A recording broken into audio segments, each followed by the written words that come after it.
¿Cómo están, queridos hermanos? Les habla el hermano Jorge Bessol, hermano adventista del séptimo día. Y he puesto el título de este tema, ¿cómo los bautismos pueden ayudar a Satanás? Para captar su atención. ¿Cómo puede ser que el bautismo que Jesús mismo indicó que su iglesia realizara en esta tierra y también sus discípulos podría dañar a la iglesia? ¿En qué sentido podría dañar a la iglesia? No estoy en contra del bautismo, porque es bíblico, hay que bautizarlos, pero ¿qué tipo de bautismos Dios quiere que nosotros realicemos? ¿Será un bautismo superficial o un bautismo a conciencia? Nuestro Señor Jesucristo dijo en Marcos capítulo 16, versículo 16, un versículo muy conocido, Él dijo, el que creyere y fuere bautizado será salvo, mas el que no creyere será condenado. Una frase muy fuerte, una palabra muy fuerte, será condenado. O sea que más importante que el rito mismo del bautismo es que la persona crea. ¿Y en qué tiene que creer esa persona, la persona que quiere bautizarse? ¿En qué tiene que creer? Dice acá en Hechos capítulo 16, verso 30-31, lo siguiente. Y sacándolos, dice, les dijo, señores, ¿qué debo hacer para ser salvo? Preguntó un hombre realmente tocado por el mensaje de los apóstoles. Y ellos le dijeron, cree en el Señor Jesucristo y serás salvo tú y tu casa. Cree en el Señor Jesucristo y serás salvo tú y tu casa. Creer en Cristo en esa época era para valientes, porque nuestro Señor Jesucristo fue tildado de fanático, fue tildado de sedicioso. Recordemos que las autoridades, tanto religiosas como políticas, lo condenaron a muerte. Así que decir ser cristiano, estar a favor de las enseñanzas de Cristo, era ganarse problemas. Por eso el apóstol Pablo dice, todo aquel que quiere vivir piadosamente en Cristo Jesús padecerá persecución. En esa época los cristianos eran llevados a las cárceles, aún eran martirizados, eran muertos. Entonces confesar, creer en Cristo, era meterte en problemas, no como ahora, ¿no? Ahora dice, yo soy cristiano y no pasa nada, pero no. En ese tiempo era diferente las cosas. No había libertad religiosa. No habían derechos humanos. Eran muy limitados. Entonces, confesar en Cristo era realmente una prueba de fe. Entonces acá dice el apóstol a los nuevos conversos, dice claramente, dice acá, que cree en el Señor Jesucristo y serás salvo tú y tu casa. Pero este creer no es un simple creer, como estamos viendo. Es un creer de verdad. Porque un simple creer también los demonios lo tienen. Santiago capítulo 2, versículo 19 dice, tú crees que Dios es uno, bien haces, también los demonios creen y tiemblan, dice Santiago. Los demonios también creen que Dios existe, que Jesús existe. Es más, cuando Jesús se enfrentó a los endemoniados, muchas veces estos le decían, sabemos quién eres tú, el Hijo de Dios. Ellos mismos sabían, lo reconocían a Jesús como el Hijo de Dios. Entonces, si los demonios reconocen a Jesús como el Hijo de Dios, creen que Dios existe, ¿por qué no se salvan? Porque ese creer no es suficiente, tiene que ir con un hacer, con humildad, con obediencia a Dios. Los demonios no obedecen a Dios. Ellos no se someten a la voluntad de Dios. Se han rebelado contra Dios. Su corazón ha cambiado de ellos. Por lo tanto, ese creer simple no sirve para nada. Sería como un creer de los demonios. Si no hacemos la voluntad de Dios, no sirve para nada. Y ahí dice justamente Santiago, en ese mismo contexto que hemos leído, tú crees que Dios es uno, bien haces, también los demonios creen y tiemblan. En ese mismo contexto, en el capítulo 2, versículo 20, en adelante, Santiago dice lo siguiente, mas ¿quieres saber, hombre vano, que la fe sin obras es muerta? Está hablando de una falsa fe, una presunción de la fe, dice. Una fe sin obras es muerta. no sirve para nada. Una fe que no obedece no sirve. Dice, es muerta. Dice Santiago en el mismo capítulo, ¿mas quieres saber, hombre vano, que la fe sin obras es muerta? ¿No fue justificado por las obras Abraham, nuestro padre, cuando ofreció a su hijo Isaac sobre el altar? ¿No ves que la fe actuó juntamente con sus obras y que la fe se perfeccionó por las obras? Y se cumplió la escritura que dice, Abraham creyó a Dios y le fue contado por justicia, y fue llamado amigo de Dios. Vosotros veis pues que el hombre es justificado por las obras y no solamente por la fe. Hemos leído Santiago capítulo 2. Hermanos, aquí nos damos cuenta entonces que Santiago está diciendo, mira, tu fe tiene que ser como la de Abraham, el padre de la fe, que actuó su fe junto con la obra. Cuando Dios le dijo, sacrifica a tu único hijo Isaac, y Abraham llevó al monte al jovencito y estuvo a punto de sacrificarlo, Dios le dijo, detente, ya sé que temes a Dios. O sea, esa obra fue junto con la fe que él tenía. Y ahí claramente dice el apóstol Santiago que no ves que la fe actuó juntamente con las obras y que la fe se perfeccionó por la obra. O sea que antes la fe, si no había la obediencia, no era una fe perfecta, era una fe imperfecta. Por eso nuestro Señor Jesús, cuando lo ve al joven rico, recordemos que Jesús le dice, si quieres ser perfecto, vende todo lo que tienes y da a los pobres y tendrás tesoros en los cielos, ¿no? Y recordamos lo que eso le dijo al joven rico Jesús. Haz esta obra que te falta, le dijo, ¿no? Entonces nos damos cuenta que la fe genuina es una fe que obedece. Ahora, ustedes dirán, pero ¿cómo un nuevo converso va a obedecer? Pues ya se supone que ha estudiado la Biblia, está estudiando la Biblia y ya sabe que hay ciertas cosas que tiene que cumplir, porque el bautismo es como un matrimonio. Es una relación, Dios pone la relación de una pareja, la relación de Cristo con su iglesia. El apóstol Pablo dice en Corintios, me he propuesto presentaros como una virgen pura a Cristo.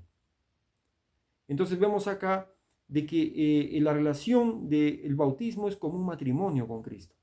Cuando alguien se va a casar, tiene que conocer a la persona, tiene que saber cuáles son sus deberes, sus obligaciones, cuáles son las condiciones de un matrimonio, de una unión que va a ser para toda la vida. Si eso no sucede, entonces el matrimonio puede fracasar.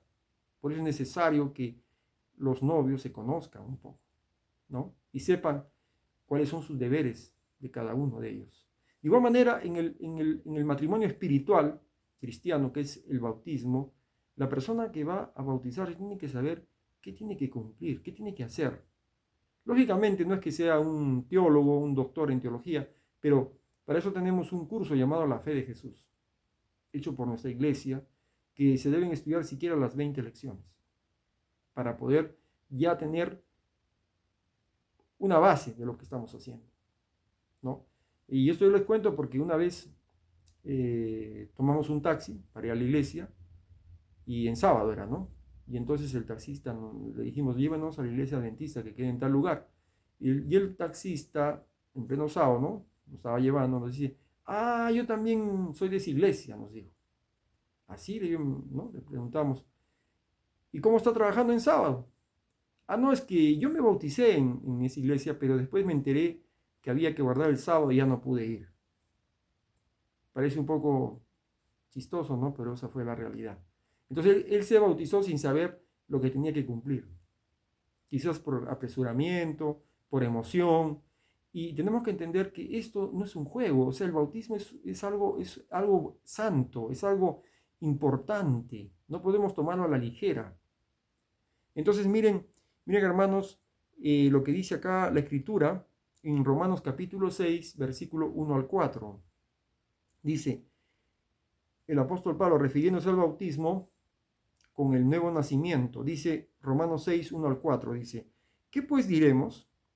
¿Perseveraremos en el pecado para que la gracia abunde? En ninguna manera, porque lo que hemos muerto al pecado, ¿cómo viviremos aún en él? ¿O no sabéis que todos los que hemos sido bautizados en Cristo Jesús, hemos sido bautizados en su muerte? porque somos sepultados juntamente con Él para muerte por el bautismo, a fin de que como Cristo resucitó de los muertos por la gloria del Padre, así también nosotros andemos en vida nueva, dice el apóstol Pablo, en una vida nueva. O sea, cuando la persona se sumerge en el agua, en el bautismo, y luego sale, es como una resurrección, una nueva persona, una nueva vida. Si esa persona era mentirosa, era un ladrón, era un borracho, no lo sé, él al conocer la palabra y se bautiza, él ya no participa de eso. Él ha cambiado su vida. Él ahora está del lado del ejército de Dios. Él combate ahora con la ayuda de Dios contra el pecado que hay en su vida. Y ese es el nuevo nacimiento. No es que sea ya un perfecto, sino que él ya está del lado del ejército de Dios. Está del lado de la santidad, de la justicia, de la verdad. No de la mentira, no del engaño, no del error. Entonces, hermanos, es la importancia de saber qué significa el bautismo. Ahora dice el apóstol Pablo que esta es una lucha, ¿no? Pablo dice, peleado la buena batalla de la fe, quiere decir que es una lucha constante. Y esa guerra no acaba en un día, en un año, acaba el día de tu muerte. O sea, tenemos que luchar siempre hasta el final. Hermanos, ¿quiere decir que ahora el cristiano que se bautiza ya no peca? ¿Ya no va a pecar ya? No. Siempre habrá algunas caídas, pero en la lucha, no de manera deliberada. Mira lo que dice el apóstol Pablo en Hebreos capítulo 12, verso 4. Dice, porque aún no habéis resistido hasta la sangre, combatiendo contra el pecado. O sea, Pablo dice, mira, todavía no has luchado a este extremo, ¿no? Hasta derramar sangre, combatiendo contra el pecado, dice. Para que digas que no puedes vencer el pecado. Hermanos, Pablo dice, todo lo puedo en Cristo que me fortalece. Todo. O sea, todo lo que ya conoces, debemos cumplir. Porque el que sabe hacer lo bueno y no lo hace, le es pecado. Jesucristo dijo, si yo no hubiera venido y no les hubiera hablado, no tendrían excusa de su pecado. Entonces el conocimiento te da la capacitación también para obedecer a Dios, porque en la orden está el poder de Dios para cumplirlo. Recuerda el paralítico de Betesda, estaba 38 años inválido, era impotente de poder caminar, pero cuando Jesús le dice, levántate, toma tu camilla y anda, en esa orden estaba la capacidad también para poder andar. Y así es para nosotros, de igual manera. Ahora, hermanos, entonces el cristiano que acepta a Cristo ya no puede pecar, ya no va a pecar. Esto es importante, hermanos. La Biblia dice, 7 veces cae el justo, pero se torna a levantar. Quiere decir que el cristiano se levanta, no se queda en el pecado, sino cambia, se levanta. Miren lo que dice la Escritura acá en 1 Juan 3:4, un texto muy conocido, el concepto de pecado. Dice, todo aquel que comete pecado infringe también la ley, pues el pecado es infracción de la ley. El pecado es infracción de la ley. Ahora miren, acá hay una explicación muy interesante, ¿no? Que acá el concepto de pecado en el griego significa errar en el blanco. Errar en el blanco.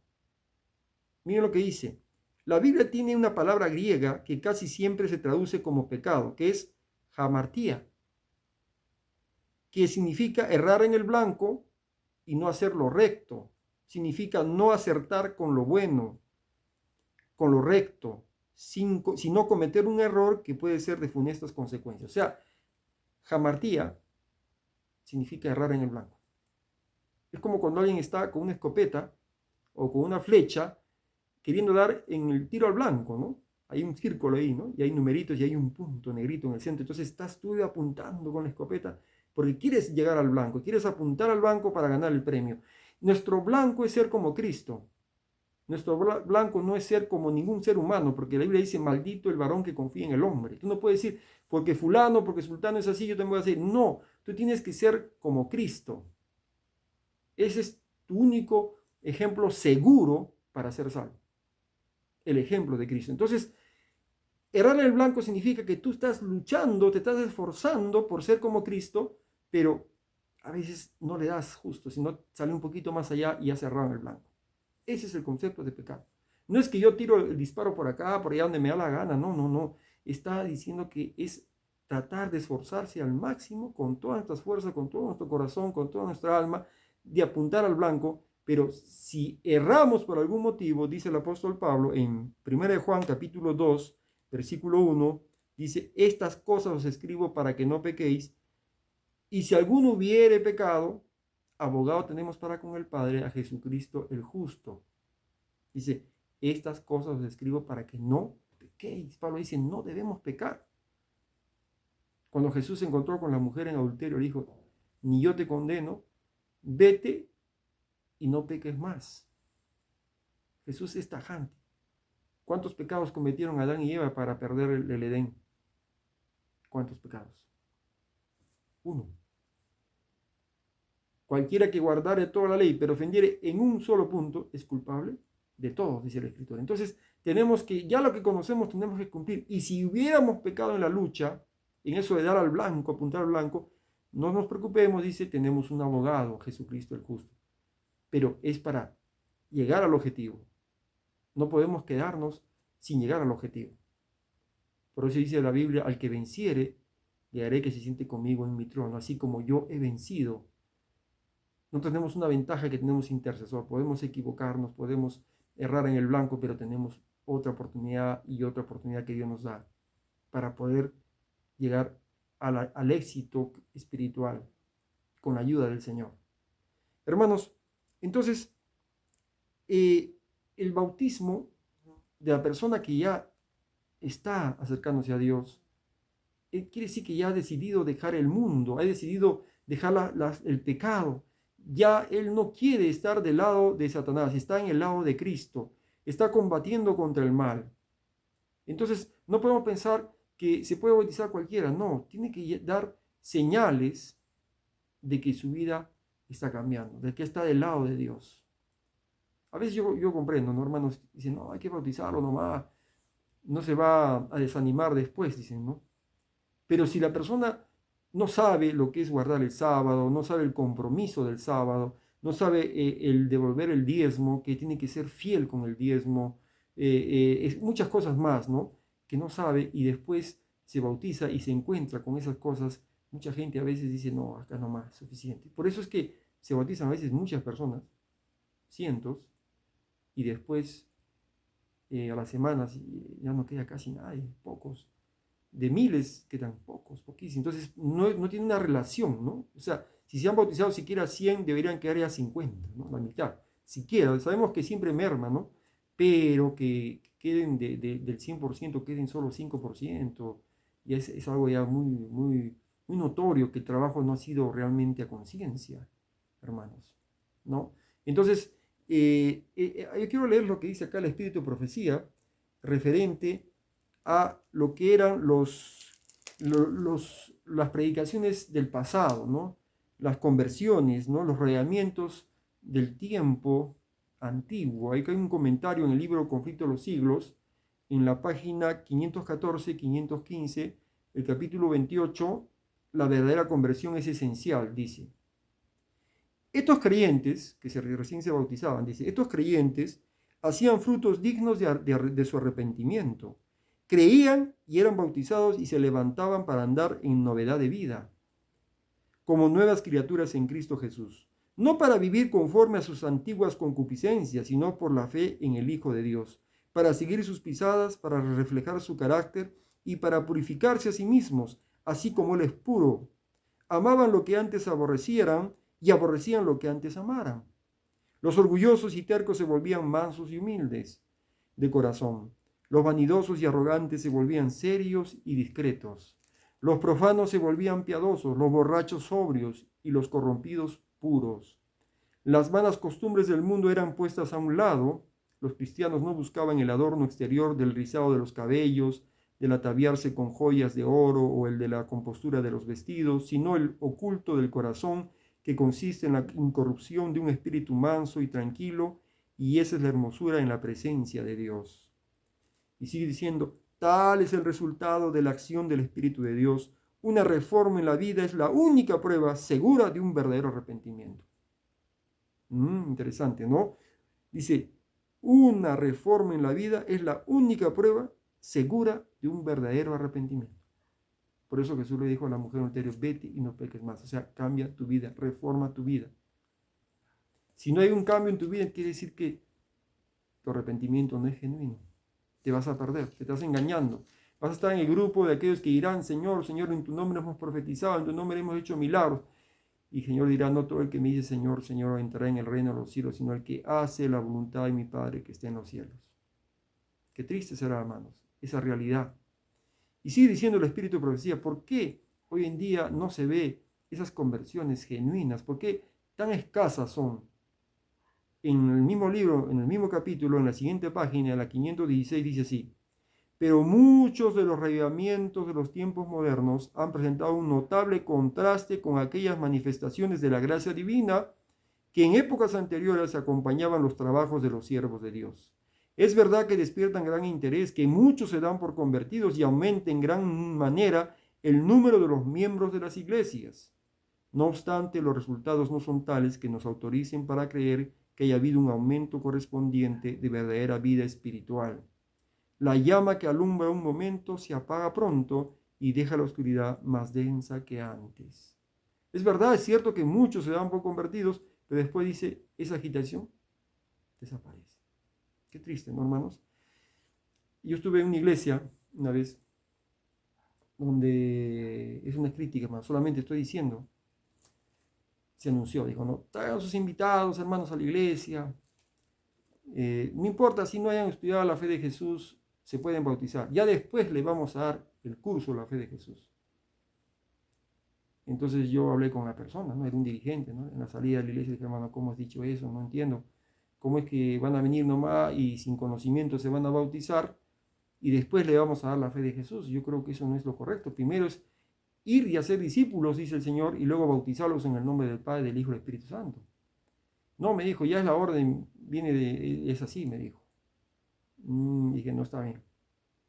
Bueno, pasó una semana, se bautizaron, pasó la siguiente semana y ese mismo hermano salió adelante a repartir las Biblias que le iban a obsequiar a los 20 bautizados que hubo en esa semana, 20 bautizados. Entonces, cuando él salió a repartir adelante, nombró, ¿no?, los nombres de esas personas al sábado siguiente de su bautismo para obsequiarle su Biblia, ¿no? Nuevecita. Qué triste fue decirlo, verlo. Ninguna persona estuvo presente en la iglesia. De los 20, ni uno. Hermanos, es por eso que estoy haciendo este tema, hermanos. Porque no sé si eso pasará en otro lugar, pero eso pasó en donde yo vivía, ¿no? Yo vivo. No sé si seguirá igual, no sé, pero eso sucedió, ¿no? Entonces, acá dice el Espíritu Profecía lo siguiente, bien claro. Pero muchos de los avivamientos de los tiempos modernos han presentado un notable contraste con aquellas manifestaciones de la gracia divina, que en épocas anteriores acompañaban los trabajos de los siervos de Dios. Es verdad que despiertan gran interés, que muchos se dan por convertidos y aumenta en gran manera el número de los miembros de las iglesias. No obstante, los resultados no son tales que nos autoricen para creer que haya habido un aumento correspondiente de verdadera vida espiritual. La llama que alumbra un momento se apaga pronto y deja la oscuridad más densa que antes. Los avivamientos populares son provocados demasiado a menudo por llamamientos a la imaginación, que excitan las emociones y satisfacen las inclinaciones por lo nuevo y extraordinario. Los conversos ganados de este modo manifiestan poco deseo de escuchar la verdad bíblica y poco interés en el testimonio de los profetas y apóstoles. El servicio religioso que no reviste un carácter un tanto sensacional no tiene atractivo para ellos. Un mensaje que apela a la fría razón no despierta eco alguno en ellos. No tienen en cuenta las claras amonestaciones de la palabra de Dios que se refieren directamente a sus intereses eternos. Conflicto de los Siglos, página 516. Y ahora viene la cita más clara, más que a la cual estaba titulando este tema. Está en Testimonio para Ministros, página 46, donde el Espíritu de Profecía habla que la iglesia está conformada por trigo y cizaña, ¿no? Lamentablemente hay cizaña en medio del trigo, está mezclada, se parece un poco al trigo, pero no es el trigo, ¿no? Y dice así la sierva del Señor, en Testimonio para Ministros, página 46, dice, mientras el Señor trae a la iglesia a aquellos que están verdaderamente convertidos, Satanás al mismo tiempo trae a ella personas que no están convertidas. Mientras Cristo siembra la buena simiente, Satanás siembra la cizaña. Hay dos influencias opositoras que se ejercen continuamente sobre los miembros de la iglesia. Una influencia trabaja para la purificación de la iglesia y la otra para la corrupción del pueblo de Dios. Miren qué cita. Enoch dice con claridad, mientras Cristo trae a los verdaderos convertidos a la iglesia, Satanás trae a los falsos convertidos, a los no convertidos. Satanás siembra la cizaña, Cristo siembra el trigo al mismo tiempo. ¿Y por qué el diablo eso? ¿Por qué hace eso el diablo? ¿Por qué trae personas que no están convertidas a él, solamente con el título, con el nombre? Porque esas personas, en vez de traer la santidad a la iglesia, traen el mundo. Comienza a contagiar a los hermanos. Y es más fácil inclinarse por lo malo, ¿verdad? Entonces, esa gente que no entra convertida, son personas que van a ayudar más bien al diablo. Van a entibiar la iglesia. Van a mundanalizar la iglesia. Por eso que en el manual de la iglesia adventista, hay el voto bautismal y también el examen antes de bautizarse, que ya no veo que se está cumpliendo. Ese examen es necesario. No estamos diciendo que sea un teólogo, un doctor en teología, el candidato al bautismo. Simplemente estamos diciendo que se hagan las 20 lecciones de la fe de Jesús. Al menos las 20 lecciones, y la persona sepa cuál es su compromiso con Cristo. Es verdad que hay mucha gente que puede estar ya para morir, ¿no? Ya no haber tiempo de darle las 20 lecciones, quizás unas cuantas, lo más importante, como el ladrón en la cruz, ¿no? Que Jesús le habló y ese hombre se arrepintió y se salvó, ¿no? Pero él estaba clavado, el ladrón no podía, no tenía tiempo ya para estudiar más, no había tiempo para hacerlo, ¿no? Porque ya estaba clavado. Entonces, es una excepción, la excepción no es una regla, ¿no? Entonces, y ahí nos damos cuenta que el bautismo en sí no es tan importante como la fe, porque el ladrón en la cruz no se bautizó, pero creyó en Cristo y se salvó. Entonces, el bautismo es solamente una ceremonia. Claro, es importante porque muestra tu fe, pero si no hay la verdadera conversión, más bien hace daño. Es como un matrimonio donde no se aman las personas, donde no se conocen las personas. Por eso hay mucho divorcio hoy en día. Mucho divorcio, mucha infidelidad. Y lo mismo sucede hoy en día en los bautismos. Hay mucha, se puede decir, apostasía, ¿no? Después del bautismo, ¿no? Hay mucho enfriamiento, ¿no? Se bautizan muchos, pero quedan poquísimos. Entonces, un crecimiento que no es el real, que no es el real. Hermanos, no es mi intención criticar a nadie, ¿no? Sino más bien entender que tenemos que hacer las cosas bien hechas. A Dios le gustan las cosas bien hechas. No cayendo tampoco en el legalismo, en el fariseísmo, pero sí haciendo las cosas como Dios pide. Dice Jesús, id y hacer discípulos y bautizándolos en el nombre del Padre, del Hijo y del Espíritu Santo, enseñándoles que guarden todas estas cosas. Hermanos, ser discípulo significa ya ser un seguidor ya. Ser un seguidor ya. En la iglesia de los testigos de Jehová, hermanos, ellos para que una persona entre a su iglesia, por lo menos tiene que estar 1 año estudiando la Biblia. No bautizan ellos a cualquiera. Es más, le dicen, tú vas a tener el privilegio de pertenecer al salón del reino, dicen ellos. Así que cualquiera no bautiza. Más bien le hacen incluso hacer obra misionera. Si no haces obra misionera, tocar puertas, no te puedes bautizar. Al final, los que entran a ser testigos de Jehová es bien difícil que salgan, porque ya han entrado bien adoctrinados. Claro, en el error, están en el error, ¿no? Sabemos muy bien. Pero aprendamos eso. Y nosotros tenemos que ver el manual de iglesia. El manual de iglesia es bien claro, dice ahí, tiene que tener un examen bautismal antes, ¿no? Saber qué es lo que más o menos ya entendió la persona.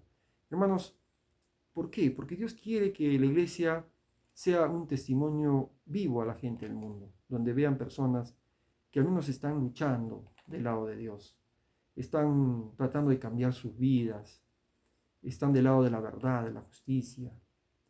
Aunque siempre habrá Judas dentro de la iglesia, ¿no? Sabemos muy bien que siempre habrá Judas, pero Jesús no lo trajo a Judas. Él se presentó y Jesús no lo rechazó, porque el pecado de Judas no era abierto, era oculto. Después de su muerte se enteraron todo lo que había pasado. Pero cuando un pecado es abierto, hermanos, es abierto, dice el Espíritu de Profecía, que sí se tiene que separar a la persona del pueblo de Dios, ¿no? No puede quedarse la persona en el templo, en la iglesia, como miembro, si está en un pecado abierto, porque eso mancha a la iglesia, mancha, ¿no?, el honor de Cristo. Dice en el libro Palabras de Vida del Gran Maestro, dice lo siguiente, Cristo, en la página 50, dice, Cristo ha enseñado claramente que aquellos que persisten en pecados manifiestos deben ser separados de la iglesia.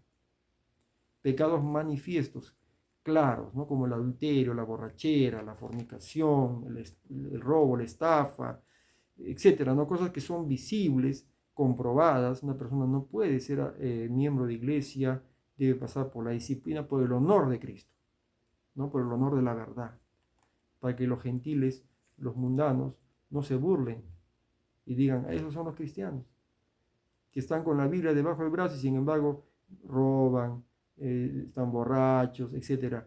No porque nos sintamos nosotros más santos que ellos, no estamos hablando de fariseísmo acá, estamos hablando por honor a Cristo, por honor a Cristo. Esa persona que por ahora ve la iglesia disciplina por algún pecado abierto, no les vamos a votar a la iglesia, pero no tienen voz ni voto, o sea, pueden ir a la iglesia, pueden escuchar la palabra, pueden arrepentirse, ¿no? Pueden arrepentirse y volverse a rebautizar. Eso es, no podemos excluirlos de la iglesia, no pueden estar escuchando la palabra, cantar himnos, pero ya no tomar cargo, ya no ser miembro oficial de la iglesia por el motivo que tienen, ¿no? A no ser que se arrepienta, ¿no? Y las puertas están abiertas, ¿no? Entonces, el bautismo es algo importante, hermanos. Que Dios nos ayude a poder entender este tema y poder practicarlo, hermanos, a conciencia. A veces hay presión, es cierto que a veces hay presión, ¿no? Queremos bautizar, pero entiéndanlo, hermanos, en ninguna parte de la Biblia Jesús presionó a sus discípulos. En ninguna parte Jesús dijo, mira, si no has bautizado 50, Pedro, ya mejor retírate de este trabajo, ¿no? Nunca, nunca, nunca Jesús hizo eso con los apóstoles. No es bíblico. Si fuera así, Noé hubiera sido fracasado, ¿no? Porque Noé en 120 años solamente ocho almas, o sea, un trabajo realmente pésimo, ¿no?, a nuestros ojos hoy en día, ¿no? Pero Noé fue un siervo de Dios, ¿no? Entonces, no podemos, por las cosas externas, valorar, ¿no?, tanto los resultados, sino la consagración de esas personas, hermanos. Que Dios los bendiga, hermanos, y hasta la próxima. Que Dios los cuide.